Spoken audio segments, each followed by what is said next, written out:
to have coffee with me. True story. And Greg. Janet.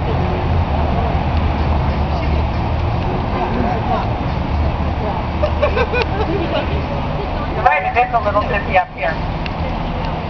My name's Janet Grieco, and it is a great honor to be here today and meet with all the other MS patients, both liberated and fighting for the liberation. I was diagnosed with remitting, relapsing MS 9 years ago.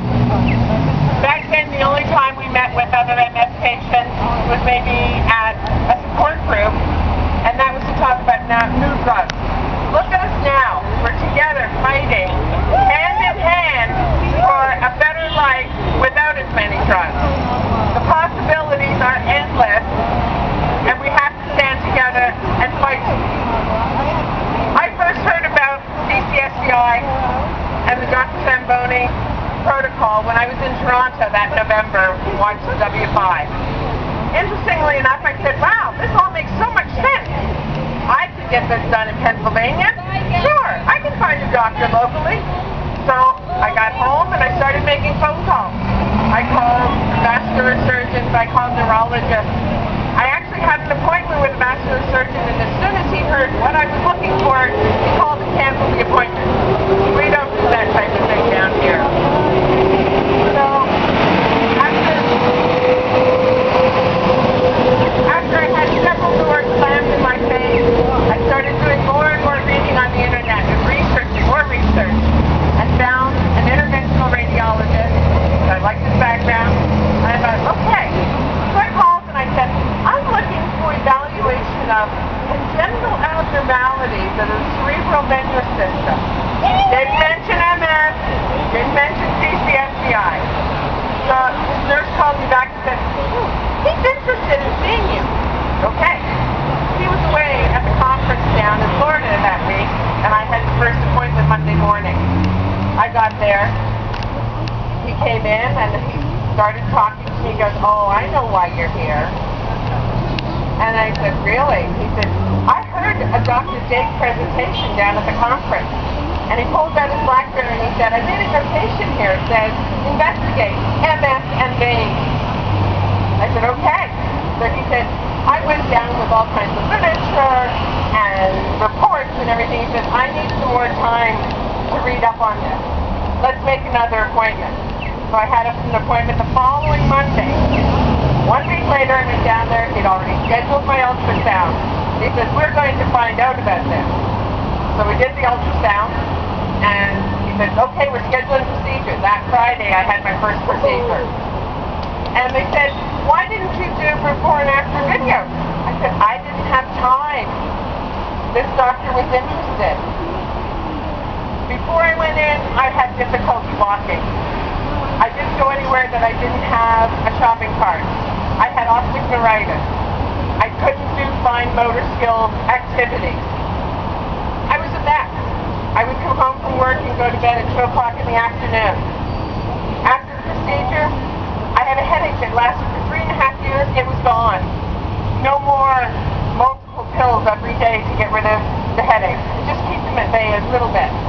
My legs were great. I could walk. We walked through our neighborhood. It was fabulous. He called me and he said, how are you doing? I said, I'm doing great. He said, okay, you can pass on the word. So I started making phone calls and passing on the word that I had found a doctor that was willing and excited to learn about CCSVI and do the procedure. The phone was ringing off the wall. He managed to get 4 patients done before his lawyers came in and said, no more. We can't do it anymore. Too much liability. So that was it. 4 patients, and they have a list upon list of patients that were waiting for him to do their procedure. It's been incredible. I've met people around all over North America, gone to symposiums and talked with people. Kathleen and I have bumped into each other several times over the past year. We sort of show up at various places together. Meeting these doctors, they are incredible. They are interested in what we're saying. They want to learn from us. It's been such a joy as a guinea pig to be part of this learning curve. When people are talking about having the procedure 2 and 3 and 4 times. Those of us that started at the very beginning, these guys were all still learning. They're still learning as to what the best procedure is, how long to leave the balloons in there, how big to go. And some of the doctors are just incredibly interested in talking to us and learning, as we all know. And we've all met some of these fabulous doctors. Where else was I going with all this?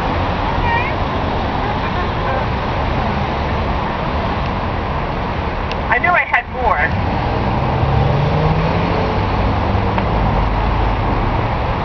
One of the very interesting things is being available for other MS patients and giving them hope and talking with them. And seeing the differences that this has made. I know how well I am doing since my procedures and in talking with other people, but actually meeting people face to face. There was a young girl that came down to Albany to have the procedure done from Regina. She had an MS for 9 years, or since she was 9 years old, I should say. And she'd never been able to cut her own meat. She couldn't walk without total assistance. I met her in Albany, and the day after the procedure, she was walking proud without any assistance and walked a flight of stairs without holding onto the railing.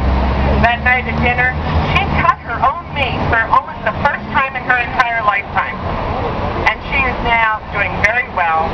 And it's these type of people that you're seeing face to face that is so encouraging. And I'm here today to support the Canadian, as I was born a Canadian, and I'm still proud of being a Canadian at heart, even though I live in the States, and continuing to spread the word as everywhere we can go, because somebody said